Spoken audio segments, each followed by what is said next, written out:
निर्विघ्नेन च कर्तारो दासोऽहं तव केशव। ભગવદ અનુગ્રહ થયો અને ભાઈ ભગવાન વ્યાસજીએ મંગલમય ભાગવતનું લેખન તો કર્યું અને કલિયુગમાં પહેલી કથા ક્યારે થઈ? ભગવાન સ્વધામ પધાર્યા, કલિયુગનો પ્રારંભ થયો. એ કલિયુગના 30 વર્ષ પૂરા થયા અને 30 વર્ષ પૂરા થયા પછી પહેલી કથા ભગવાન સુખદેવજીએ પરીક્ષિત રાજાને સુક્તાલ ક્ષેત્રમાં શ્રવણ કરાઈ. અહીંથી દિલ્હી, દિલ્હીથી મેરઠ અને મેરઠથી 125 કિલોમીટર સુક્તાલ. જે સુક્તાલની અંદર ભગવાન સુખદેવજી પરીક્ષિતને શ્રવણ કરાય. એ પછી ધીરે ધીરે કલિયુગના 200 વર્ષ પૂરા થયા અને 200 વર્ષ પૂરા થયા પછી આ જ કથા અષાઢ સુદ નોમને દિવસે ગૌકર્ણ મહારાજે પોતાના ભ્રાતા ધંધુકારીનું કલ્યાણ કરી પરિવારનો ઉદ્ધાર કર્યો અને પછી બીજા કલિયુગના 30 વર્ષ પૂરા થયા. આ જ કથા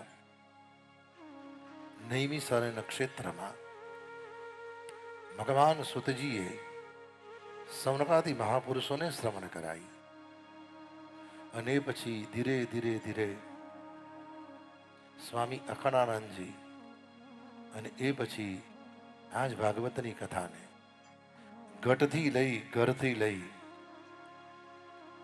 અને ઘટ અને ઘરથી લઈ મેદાન સુધી લઈ આવ્યા પૂજ્યપાદ પ્રાત સ્મરણીય સદગુરુ ભગવાન ડોંગરેજી મહારાજ. બાપજીએ ભાગવતની કથા લોકોના ઘટઘટમાં અને ઘર ઘરમાં ભગવાનને શ્રવણ કરાવી લોકોનું કલ્યાણ કર્યું છે.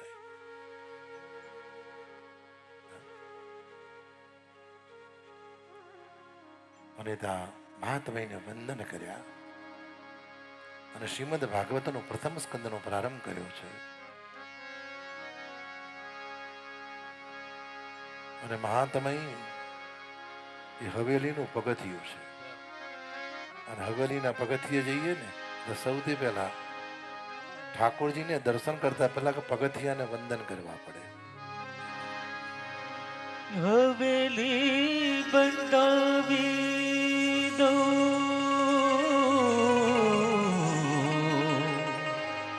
શ્રીજી તારા નામની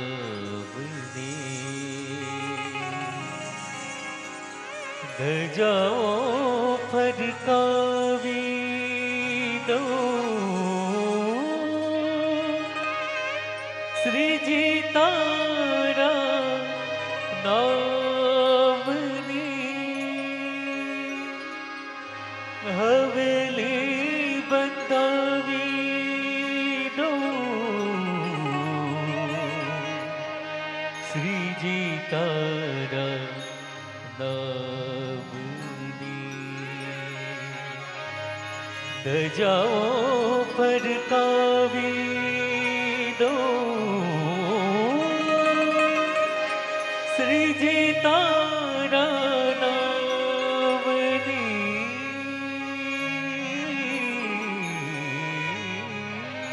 મહાત્મય ભગવાનની હવેલીનું દ્વાર છે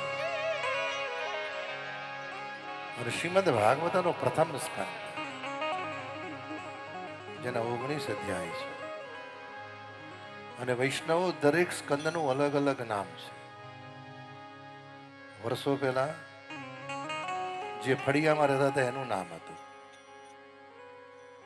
પછી સોસાયટીનું નામ આવ્યું,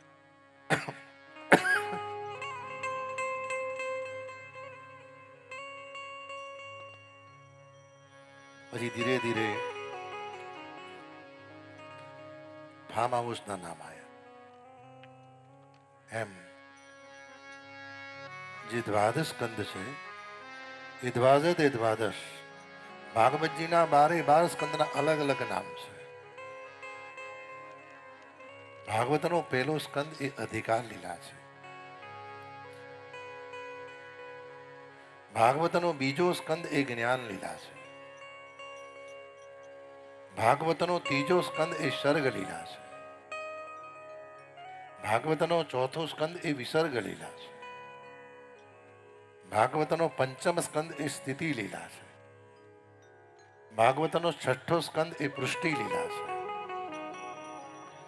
ભાગવતનો સાતમો સ્કંદ એ વાસના લીલા છે. ભાગવતનો અષ્ટમ સ્કંદ એ વાસના મોક્ષ લીલા છે. ભાગવતનો નવમો સ્કંદ એ મન્વંતર લીલા છે. ભાગવતનો દસમ સ્કંદ એ નિરોધ લીલા છે.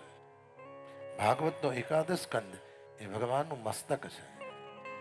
અને ભાગવતનો દ્વાદશ સ્કંદ એ ભગવત ચરણનો આશ્રય છે. અને પહેલો સ્કંદ અને ભાગવતના પહેલા સ્કંદમાં ભગવાન વ્યાસજીએ મંગલાચરણ કર્યું છે. મંગલાચરણ. અધિકાર એટલે શું? કોઈનું લઈ લેવું, કોઈનું ચૂંટવી લેવું નહીં.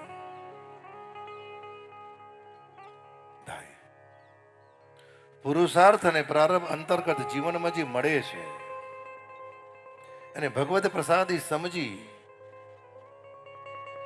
અને જીવન સમર્પિત કરવું, આનું નામ અધિકાર. અધિકાર એટલે પાત્રતા. પાત્રતા એટલે પાત્ર. કહ્યું ને ભાઈ, કોઈકની માતા બનતા આવડે પણ કોઈકની સાસુ બનતા ન આવડે.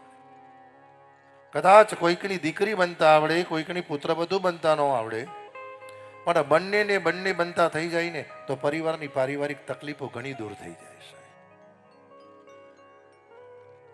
અધિકાર એટલે પાત્રતા. કહે છે ને, પાત્રતા એટલે કેવટ ઉતરી દંડવત કીના, પ્રભુ જી સકુચ ને કछु નરી દીના. કેવટ ઉતરી દંડવત કીના, પ્રભુ ઈ સકોચે કछु નહીં દીના. આદિનાવન કેવટ યાના, કહું તુમારા મરમ મેં જાના.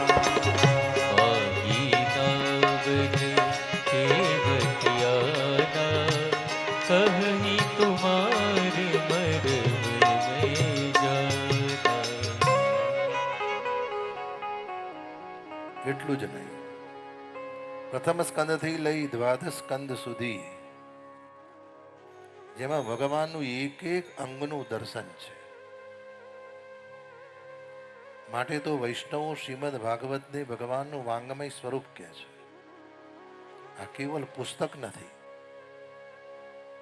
ભાઈ, આ ગ્રંથ એકલું નથી. કારણ ભગવાન જ્યારે લીલાની સમાપ્તિ કરતા હતા, ઉદ્ધવજીને પૂછ્યું. ઉદ્ધવે કહ્યું, પ્રભુ આપ પ્રગટ વૈકુંઠ પધારો છો, આપણું દર્શન કર્યું ક્યાં? ભગવાને કીધું, ઉદ્ધવ મારું દિવ્ય તેજ અને દિવ્ય સ્વરૂપ હું શ્રીમદ ભાગવત પધરાવીને જાઉં છું. શ્રીમદ ભાગવત એ ભગવાનનું વાંગમય સ્વરૂપ છે.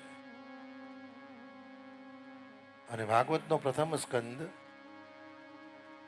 એ ભગવાનનું દક્ષિણ ચરણ કમળ છે. મંદિરમાં જઈએ છીએ ને, દર્શનની શરૂઆત કેવી રીતના થાય ભાઈ? ઘણી વાર તો ભગવાનને એમ થાય કે દર્શન કરવા આવ્યા છે કે મને દર્શન કરાવવા આવ્યા છે.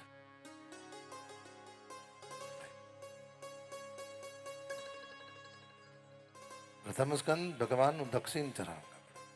મંદિરમાં જાઓ, દર્શનની શરૂઆત કેવી રીતના થાય? અને અમુક તો દર્શન કરવા ના જાય. દિવાળીનો દિવસ જુઓ તમે, દર્શન કરવા ના જાય. આગળ જે પેલા બેન ઊભા છે ને એની હાડી જુએ. ધીમે રહીને પૂછે,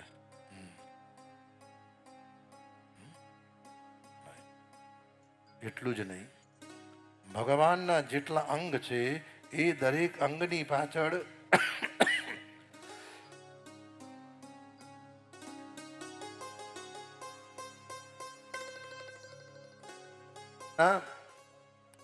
જેટલા અંગ છે એ દરેક અંગની પાછળ કમળ શબ્દ લાગે છે. એ છે ને મને ચરણ કમળમાં રાખો રે ઓ શ્રીજી બાવા. મને ચરણ કમલમાં રાખો રે ઓ શ્રીજી બાવા. મને હૃદય કમળમાં રાખો રે ઓ શ્રીજી બાવા. મને હૃદય કમલમાં રાખો રે ઓ શ્રીજી બાવા. મેં જે માગ્યું તે આપ્યું, દુઃખ પડતા તેના કાપ્યું, મન સ્થિર કરીને સાપ્યું રે ઓ શ્રીજી બાવા. મને ચરણ કમલમાં રાખો રે ઓ શ્રીજી બાવા. શ્રદ્ધાની સાંકળ ખેંચો રે જોર કરીને. બોલો શ્રદ્ધાની સાંકળ ખેંચો રે જોર કરીને. મારો વાલો ચડશે વારે રે પ્રેમ કરીને. મારો વાલો ચડશે વારે રે પ્રેમ કરીને.